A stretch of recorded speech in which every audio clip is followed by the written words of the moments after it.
Screws. In the time frame of this book, Yes. is this before he wrote Christmas Carol? Oh, yes. Oh, Yes, okay. So they're trying to hint that maybe this is where the inspiration came from. So he goes in, and of course... Is there a Tiny Tim? I'm getting ahead of myself. Charles Dickens is sure... A Tiny Jim. Be quiet. Is sure that Emmanuel Screws killed Jacob Hartley. Seems reasonable. Who turned out to be his partner in the counting house he owned. Ah. They had a clerk named Bob Cratchit. Oh, It was actually named Bob Cratchit. They didn't get very creative with that one. No, they didn't. Charles is investigating this, and all of a sudden, Harley's corpse gets stolen, and then a ghost appears of Harley to Charles Dickens. Tells him, go away, don't bother with us. There is an American running around who is learning the ropes from Emmanuel Screws. He is just trying to learn the business so that he can start out on his own. Of course, there's a nephew. The nephew is trying to care for his uncle. And Kate swears, Emmanuel Screws, he's a little old man. He could not have pushed Jacob Harley out of that window. But how was it done? That's the secret. Tiny Tim. And in the meantime, Tiny Jim. there was no Tiny Jim or Tiny Tim, but there was a Bob Cratchit. They start investigating. Well, then Kate finds out about the baby. Oh, forgot about the baby. Because the couple that's best friends with Charles was one of her best friends, too. And Charles asked her not to visit her because she was recovering from her loss of the baby that she had lost. He kept saying, please don't go visit her. She needs her rest. Well, Kate said, she needs my company. Boom, boom, there she goes. And there's this little baby. She breaks off the engagement, and nobody will talk to Charles. He gets fired from his job for being a terrible person, and he's got to go find out what happened with this baby. It's all a great big mystery. Yeah, what a word.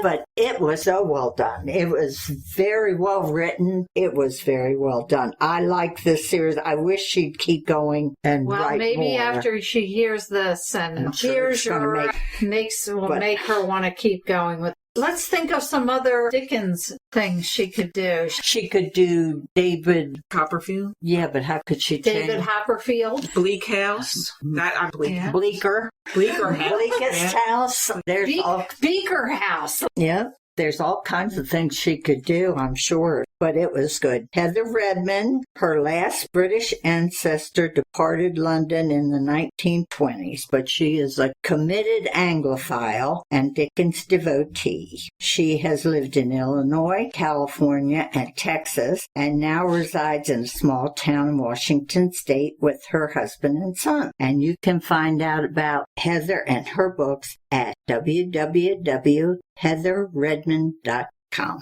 Very good. Well, finally. You haven't got a Tiny Jim. No, I don't. I don't have a Tiny Jim. And this is not a Christmas cozy. It is a winter cozy. It's called A Page Marked for Murder. It's from the Beyond the Page Bookstore mystery. It's number 5 in that series by Lauren Elliott. This was also put out by Kensington and came out on October 27th. I've read a few of those. I really enjoyed them. It's January in New England in the seaside town of Greybourne Harbor, and they are preparing for their annual Fire and Ice Festival. This is the town's answer to bringing in tourists after the Christmas season by holding an ice sculpture contest and Christmas tree bonfire on the beach on the weekend before the Epiphany. When the head of the community volunteer committee, Gloria McBride, falls from a ladder injuring her hip, Addie Greybourne pitches in to help. While gathering belongings from Gloria's house to deliver to her in the hospital, Addie spots a rare first edition of The Secret Garden. As the owner of the Beyond the Page bookstore and curio shop, And having worked in the rare books collection at the Boston Public Library, Addie knows the value of such a prize. When she discovers a body behind the bakery next door to her bookstore, Addie sets out to prove that Martha Stringer, the bakery owner, is innocent of the murder. All the evidence points to Martha, especially the two very public altercations with the man found dead. Addie doesn't think the book and the murder have any connection until the book turns up missing. Da, da, da. Dun, dun. I found A Page Marked for Murder to be a very delightful read. I found the idea of a winter cozy taking place after Christmas to be refreshing, and the Fire and Ice Festival to be a unique premise. I was quite taken with the characters presented, mostly as town residents. Addie is a likable heroine with painful memories in her past. Her love interest, Simon, is, get this, not a policeman. Again? They're getting away from policemen. I know, it seems lately. to be a trend lately. But he is the local ER doctor who is also the town coroner. But she used to date the chief of police. Oh, okay. So I guess that satisfies the typical cozy trope. Peppered throughout are the various residents in the form of shop owners, police officers, firemen, and even a homeless Vietnam vet. There are many connections amongst these characters through family and friendships. Addie's only family member is a cousin, Kalia, with whom she has a contentious relationship. This is very much a character-driven story, but the murder plot was well drafted with lots of contenders for suspects and an unexpected culprit. While this is a series, there were numerous references to past events. I could read this installment in the series without feeling lost. All in all, it was an entertaining read, perfect for a cozy night, all cuddled up with a mug of hot cocoa. Ooh, that sounds wonderful.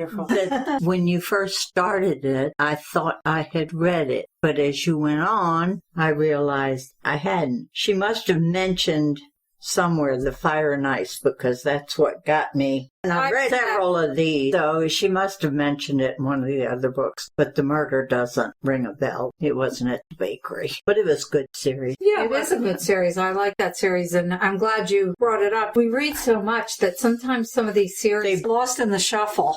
Well, Lauren grew up devouring the entire Nancy Drew series, much like a lot of mystery authors and ourselves as well. Then graduated to Victoria Holt, Agatha Christie, Barbara Erskine, Lynn Kurland, and Michael Crichton, to name a few of her favorite authors. When it came time for post-secondary education, journalism seemed like the logical choice, as she had written for as long as she could remember. Soon after graduation, while working for a small publication, she discovered that reporting wasn't what fueled her writing passions. As someone with an additionally strong background in professional theater, who had the love of storytelling and captivating and holding an audience, her fiction writing career began to take center stage. And she can be found at LaurenElliottAuthor.com. Very good. Well, we hope that these books put you in a Christmas, holiday, wintry spirit and make you want to, like Kathy said, get under a blanket with a hot toddy or a hot cocoa and hunker down and read, because we've got nothing else to do right about now. Well, right about now, we're madly scrambling to get ready for Christmas, but maybe after Christmas you can take a chill pill and hang out. I'd like to take the time to wish our local book club a very Merry Christmas. We have not seen them since February of this year. And we know that a lot of them listen to our podcast, and we would just like to take the time to wish them a very Merry Christmas, because we usually have a very nice evening with them at a holiday celebration, and we're not going to be able to do that this year. So Merry Christmas and happy holidays to everyone, especially our book club. Especially Nancy and Amy, because they always did such a wonderful job with the entire book club, but put a really nice holiday festive gathering get together on, and we really, really, really miss you guys. No, you have no idea. And hopefully this time next year we can be all together again, and this will be behind us. Absolutely. Another reminder for everyone to check out A Cozy Christmas podcast from our patron, Art Kilmer. We hope he and his family have a wonderful Christmas. But check out his podcast. This is a cozy Christmas, but it's year-round. But especially now, since it is the Christmas season, I'm sure it'll be right up your alley. Trivia. Last week's question was, Ruth Rendell was fired from her first job as a reporter.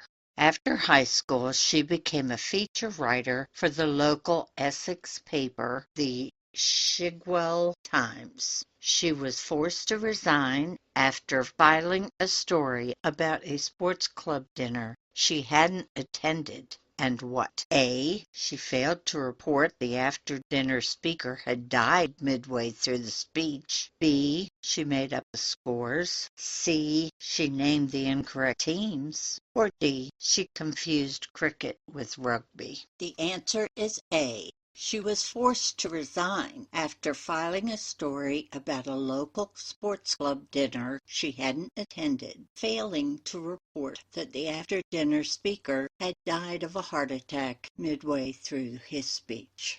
This week's question is, almost everyone is familiar with Anne Perry's conviction in 1954 for the murder of her friend's mother. What was her occupation after her release? A. Secretary. B. File clerk. C. Stewardess. Or D. Editor. Good luck. We thank you for listening, that you will join us next time. You can visit our website at darkstormybc.com. You can find our email there where you can send us your recommendations or reviews. You can also sign up for our newsletter there. You can listen to every single one of our episodes. We'd love you to do that. So remember, Life would be boring without a little mystery. bye. Bye.